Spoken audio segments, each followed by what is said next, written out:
He stood at her memorial with trembling hands, the scent of white lilies stabbing his heart like a memory he wasn't ready for. Ava, the woman he lost, the woman he loved, the woman whose absence turned his world into ashes. For 2 years, he carried her death like a wound that refused to heal. Everyone told him to move on, but how do you bury someone who still lived in every heartbeat? But fate wasn't done with him. Hours after the memorial, a frantic nurse called from the hospital. "Sir, you need to come. Now." Confused, he rushed to the ICU, expecting another cruel blow. Instead, he found a fragile 2-year-old girl attached to wires, staring at him with Ava's exact eyes. She reached out her tiny hand and whispered a word that shattered everything he believed. "Mama," and pointed at Ava's photo in his hand. Ethan Gray never believed a man could break twice from the same loss until he stood inside the memorial hall built in Ava Morgan's name. The hall was quiet, too quiet for someone like Ava, who lived like a spark, bright, fast, impossible to ignore. But now, all that remained of her were framed photographs. Soft white lilies, candles, and whispered condolences that blurred together like meaningless noise. The world had moved on. People who barely knew her stood with gentle smiles, talking as if losing her was just another sad event in a long list of tragedies they'd witnessed from afar. But Ethan was the one who lived the tragedy. He stood near her portrait. A large photograph taken months before the crash. Ava, laughing with her hair flying in the wind, sunlight catching her eyes just right. That was the Ava he knew. That was the Ava he lost. He swallowed thickly as he stared at her picture. 2 years, and the pain still felt raw, as if the accident had happened yesterday. He pressed his hand to his heart, feeling the familiar ache. It never truly faded. People came up to him one by one. "She was an angel," an elderly woman said. "She helped me when no one else did," a young man whispered. "She had a good heart," someone else murmured. Ethan nodded at them, forcing half smiles he didn't mean. Every compliment about Ava was a knife, disguised as kindness. They didn't know her like he did. They didn't know the way she wrinkled her nose when she laughed, or how she would stay awake all night just to finish a project for someone else, or how she always believed kindness could fix anything. They didn't know she once held his face in her hands and said, "If life ever tries to break you, I'll hold the pieces." She kept that promise. He didn't.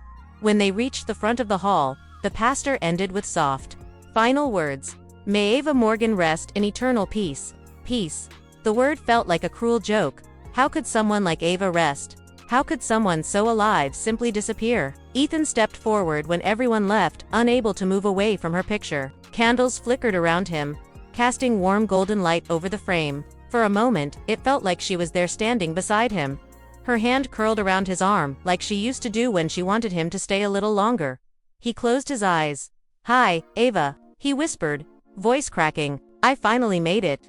He inhaled shakily, trying to hold himself together. But his heart felt like shattered glass. "You'd laugh at how long it took me," he murmured. 2 years. 2 years just to walk into a room with your picture." He touched the top edge of the frame with trembling fingers. "You know, I tried pretending I was okay." A bitter smile touched his lips. "I went back to work. I ignored your songs. I stopped driving past your favorite cafe. I did everything I could to forget you." His voice dropped, quiet and honest. "But I didn't forget. I couldn't." Memories flooded him. The way Ava would tug at his sleeve when she wanted attention, the way she'd hum while cooking, the way she'd curl up beside him during movies, and how she'd say, "You're safe with me, Ethan, safe." He didn't feel safe anymore. Everything fell apart when she left. His chest tightened with guilt. "I wasn't there that night," he whispered. "If I had picked you up, if I had answered your call, if I had just..." He broke off, the weight of 2 years elapsing onto him. There were too many ifs, too many regrets, too many questions. Ethan wiped his face with the back of his hand. Though he didn't remember when tears began falling, he gently placed the single white rose he brought at the base of her photograph. It felt symbolic, final, like closing a chapter he didn't want to end. "I'm sorry, Ava," he whispered, "for not protecting you, for not being there, for everything." His voice trembled. "I hope, wherever you are, you know how much His voice cracked before he could finish. He didn't need to say the words. They were carved into every piece of him. For a long moment, he simply stood there, breathing in the scent of lilies, letting the silence swallow him whole. The hall felt too big without her, too empty, too cold. He felt small inside it. Finally, he stepped back, forcing himself to leave. It felt wrong to walk away, but he knew Ava would tell him to go. she would say with a soft push. Live? For me. He turned toward the exit, dragging his feet. Every step away from her picture hurt more than the last. But when he finally reached the door, he exhaled shakly. It was time. For the first time in 2 years, he felt something close to relief, like he had finally allowed himself to say goodbye. He stepped outside into the cool air of late evening. The sky was painted with fading orange and dusky purple, the kind of sunset Ava used to stop and admire. He looked up at it, breathing deeply. Maybe this was a kind of ending he needed. He pulled out his car keys. But before he could unlock the door, his phone buzzed sharply in his pocket. Unknown number. He frowned. Probably another condolence call. He answered anyway. Hello. A frantic woman's voice rushed out. Mr. Gray, this is St. Mercy Hospital. We urgently need you here. His heartbeat kicked up. Why? What happened? It's about a child. The nurse stammered. A child? Ethan repeated, confused. I don't have a child. Silence followed. A heavy, tense silence. Then the nurse spoke again, her voice trembling. Sir, she keeps asking for you. Ethan's blood ran cold. For me. His voice dropped. What's her name? We don't know. She was brought in unconscious. She's about 2 years old. But since waking up, the nurse hesitated. She repeats one thing when she sees your photo. My photo? Yes, the nurse whispered. She points at it and says, another pause, a shakier breath. Mama, Ethan froze. His heart punched his ribs. Air stopped moving in his lungs. The nurse continued quietly. She keeps pointing at the picture on your old medical file, the one with you and a woman beside you. Sir, she recognizes the woman. Ethan's knees weakened. The nurse's final words hit like a bullet. She points at your partner in the photo and keeps saying, Mama. Ethan's world tilted. The memorial, Ava's picture, the phone call. Nothing made sense. But the nurse's last sentence shattered the last logical thought in his mind. Mr. Gray, the child has Ava Morgan's eyes. Ethan had driven to St. Mercy Hospital before, but never like this. Tonight, he wasn't driving. He was fighting the steering wheel, fighting reality, fighting the pounding in his chest that refused to settle. A 2-year-old child calling him, recognizing Ava, pointing at their picture. No, impossible. Impossible in every way. And yet, the nurse's shaking voice replayed in his mind with cruel clarity. She has Ava Morgan's eyes. Ethan pressed harder on the accelerator. The hospital came into view, under streetlights, like a beacon of something. He wasn't ready to understand when he walked through the emergency entrance. The sudden smell of disinfectant and the sharp, cold air hit him like a punch. Memories of Ava's accident crashed through him. Monitors, doctors, ruined hopes. But this time the fear felt different. Unfamiliar. Personal in a way that twisted his insides. A nurse in blue scrubs rushed toward him. Mr. Gray, her voice held both relief and urgency. Yes, Ethan said, breathless. I'm here. The child, where is she? The nurse gestured for him to follow. Pediatric ICU. She's stable, but still weak. She's been asking for you. I don't understand, Ethan murmured, walking fast beside her. No one does, the nurse replied. She was found at a deserted rest stop on Highway 14. Barefoot, dehydrated, crying. A truck driver brought her in. Ethan's fists tightened. What was she doing there alone? The nurse shook her head. That's the mystery. No guardian, no ID, no records. They reached the ICU double doors. A red light beeped overhead. Sanitize your hands, the nurse instructed gently, and prepare yourself. Ethan hesitated, but only for a heartbeat. He pushed open the doors. The room was dim, lit with soft, warm lights to keep the children calm. The quiet hum of oxygen machines and heart monitors pulsed through the air. Rows of tiny beds lined the wall, each holding a fragile life fighting its own unseen battle. At the far corner, a small figure lay curled beneath white sheets. Her feet peeked out dirty, scratched. Her little arms were covered in faint bruises. Her hair was a tangled mess of soft brown curls, but when she turned her head slightly, Ethan stopped breathing. Her eyes, those deep, warm, honey brown eyes, Ava's eyes, the same shape, the same depth, the same softness. A nurse beside the bed smiled softly when she saw Ethan freeze. She's been waiting for you, Ethan's voice cracked. She doesn't even know me. The nurse tilted her head. Maybe she does. In her own way, the child looked up, blinking slowly, her tiny chest rising and falling beneath the monitor stickers. For a moment, she stared at Ethan as if studying him, quiet, curious, confused. Then her eyes drifted to the necklace hanging from his neck. Ava's necklace, the one he never took off. The child's eyes widened. She reached one small trembling hand toward him. "Ma, Ma," she whispered. Ethan's heart shattered. He stumbled forward, gripping the railing of her bed as emotions tore through him. "No, sweetheart," the ICU nurse said softly to the girl. "He's not, Mama." But the child shook her head weakly, slow, determined, and pointed at the necklace again. "Mama." Then she pointed at Ethan's chest. "Mama, where?" The nurse frowned, confused. But Ethan wasn't confused. His hands trembled as he pulled out the old ID photo from his wallet. The hospital photo of him and Ava taken years ago. Ava smiling at him with her head leaning on his shoulder. The child's gaze locked onto that picture instantly. Her eyes filled with tears. She reached out desperately with both hands and whispered, "Ma, ah," and then she tapped Ava's face in the photo. Not his, hers. Ethan's knees weakened. "Oh God, oh God."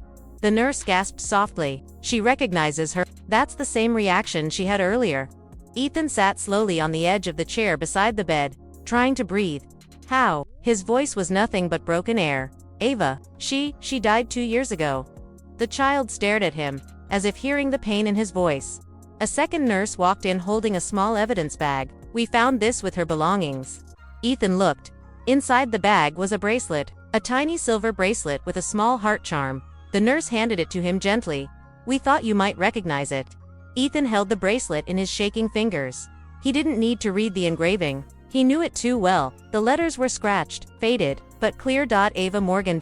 His vision blurred instantly. No, this couldn't be real. "Ava, how could you?" His voice died. The nurse placed a gentle hand on his shoulder. "Mr. Gray, is this Ava Morgan's bracelet?" He nodded slowly. "It was hers," he whispered. "She wore it every day. She never took it off." "Then how did the girl have it?" the nurse asked softly. "I don't know." His voice trembled. "I don't understand anything right now." The little girl reached for the bracelet with a small, shaky hand. Ethan hesitated, then gently placed it into her palm. Her fingers closed around it instantly, as if it was something she'd held her entire life. She brought it to her cheek, smiled weakly, and whispered, "Mama." Tears slid down Ethan's face. He didn't wipe them. He didn't have the strength. Another nurse approached with a clipboard. "We still don't know her name. When we ask her, she just shakes her head."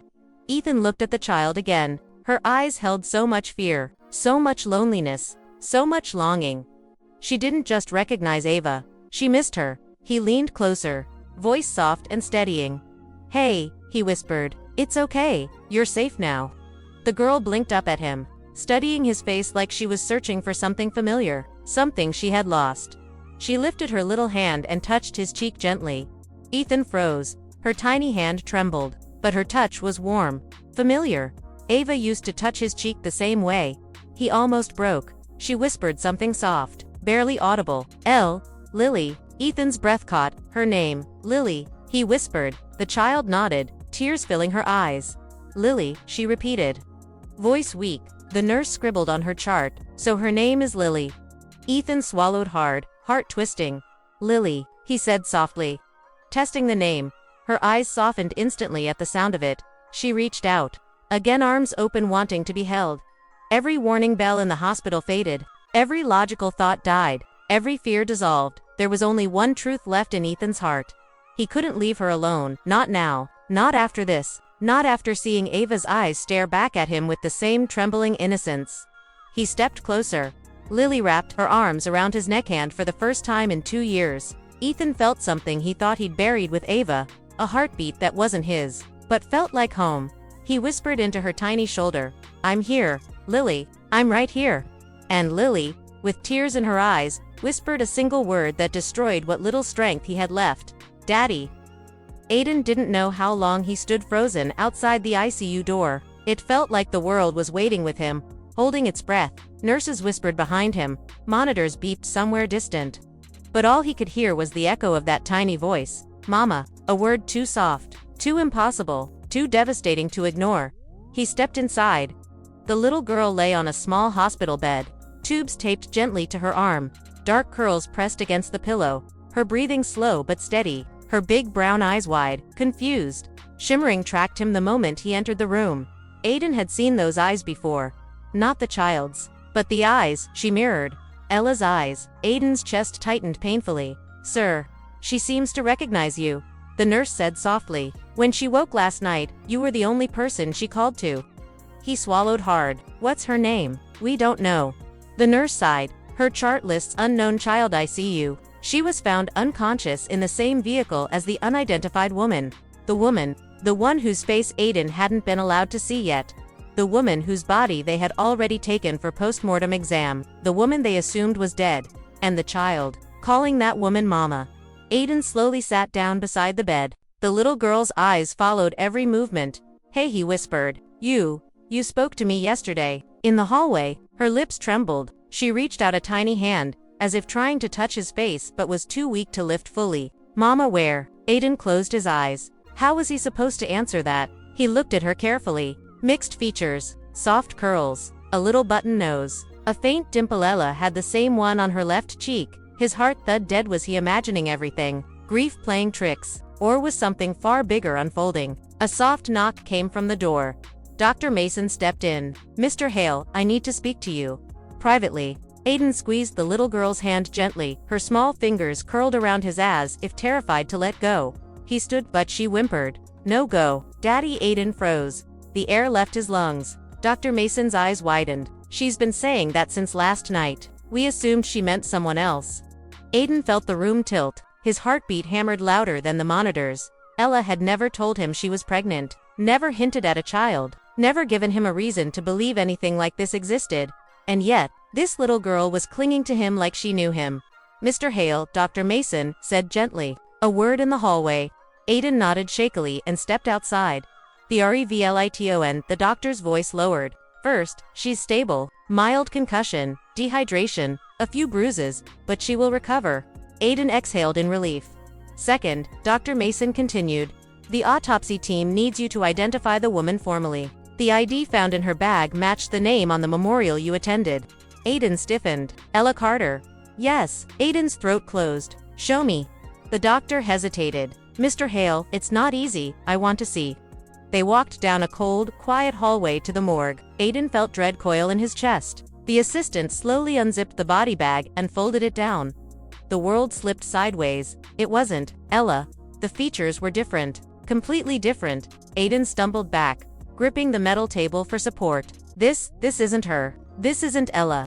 Dr. Mason studied him. You're certain? She had a scar above her eyebrow from when we went hiking. And her jawline, her nose, her hair. This is not Ella. The doctor exchanged a look with the assistant. Then this changes everything. Aiden's mind raced. If this wasn't Ella, then where was she? And who was the child in the eye? His stomach twisted. You said there was a woman in the car. Who was driving? We assumed it was the deceased woman. But if this isn't Ella, the doctor took a breath. The investigation just changed direction. Aiden rushed back toward the ICU, thoughts spiraling. If Ella wasn't the one who died, if she survived, and someone else died in her place, why hadn't she come back? Why would she leave her child alone? Unless she couldn't, or someone didn't let her. The child's memo or whether, little girl brightened the moment Aiden walked back in. Daddy. He knelt beside her again, heart twisting. Sweetheart, can you tell me your name? She blinked slowly, then whispered, Mama say, Evie, Evie. Aiden felt the name settle heavily in his chest. He had never heard Ella mention that name, but the syllables carried her softness. Evie, he repeated, her little face relaxed, as if reassured. Evie, where were you going? Do you remember? She frowned, thinking. Then her tiny fingers lifted, drawing a shape in the air. A circle. A big one. A-R-S-N-I, she murmured. A round sign. Aiden whispered. She pointed at the wall, tracing another circle in the air. He didn't understand until she spoke again, voice barely audible. Red. Mama say, stop. A stop sign, a vehicle, an accident. Evie's eyes filled with tears. Boom loud. Mama cry. Say no, Evie. Hide. Don't. She gasped sharply and clutched her head. Aiden gently rubbed her hair. It's okay. You're safe. You don't have to remember right now. But he was already piecing fragments together. Ella running. Ella hiding something. A crash. A child calling him daddy, even though he never knew she existed.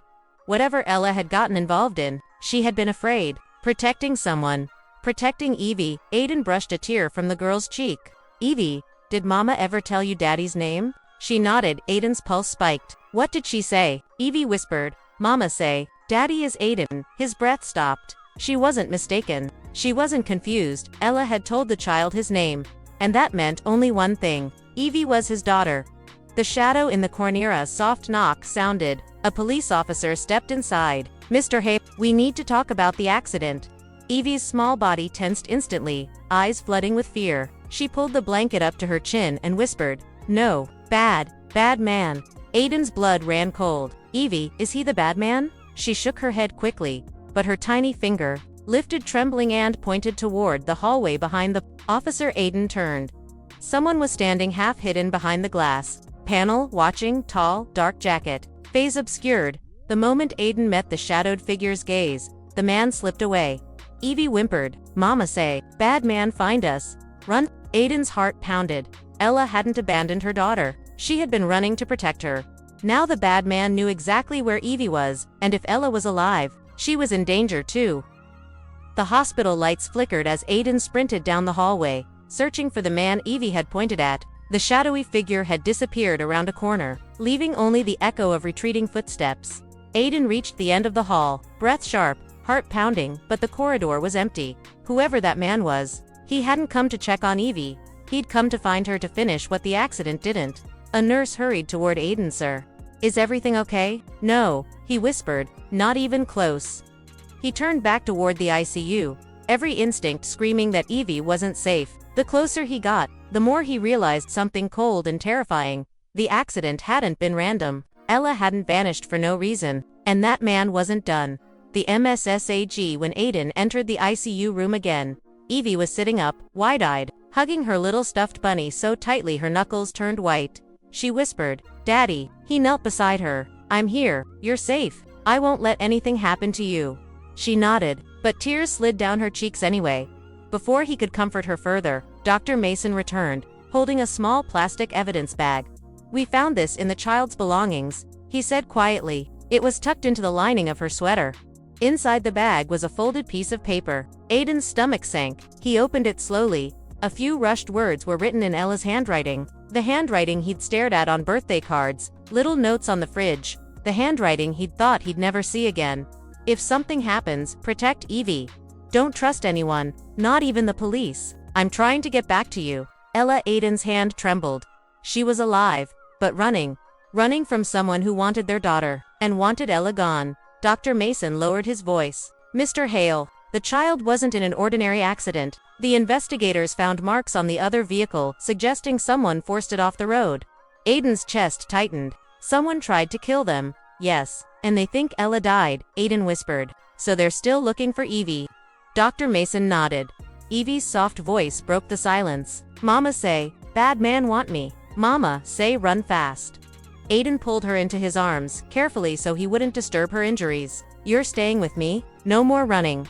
Evie clung to him, shaking. The Sio and Ferentitio. And that night, the ICU lights dimmed as the hospital settled into its lay tower quiet, but Aiden stayed awake.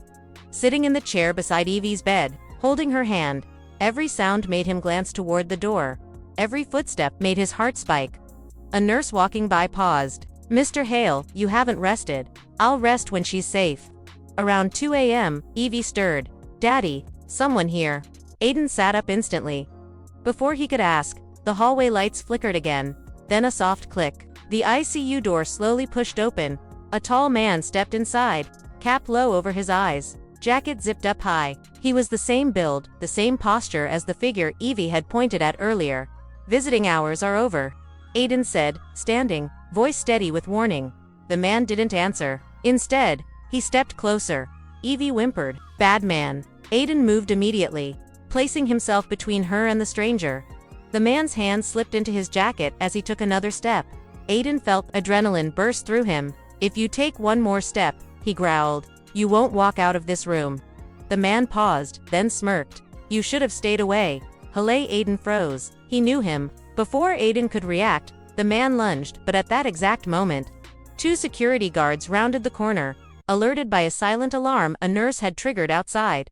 "Sir, step back," the guards shouted. The man tried to run, shoving past them, but he slipped on the polished floor. A guard tackled him, pinning him down. Evie cried into Aiden's shoulder as he held her tight. The man snarled, "She's not yours." She belongs to a guard, silenced him quickly. Anything more will be said at the station. Aiden's entire body shook, not from fear, but from fury. Whoever she belongs to meant, he was going to end this. For Ella. For Evie. For the family someone tried to destroy.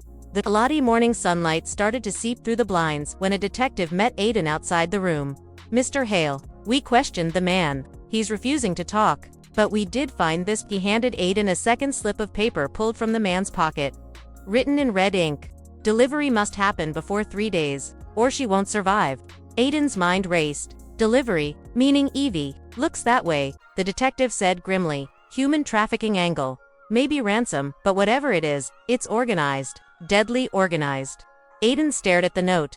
If they had a deadline, then Ella was running out of time. Detective Aiden said firmly. It means she's alive. They have her, and they're expecting him to deliver Evie to get her back. The detective studied him. Do you know where she might go? Any clue she left? Aiden thought. Hard. Then it hit him. Months before Ella vanished.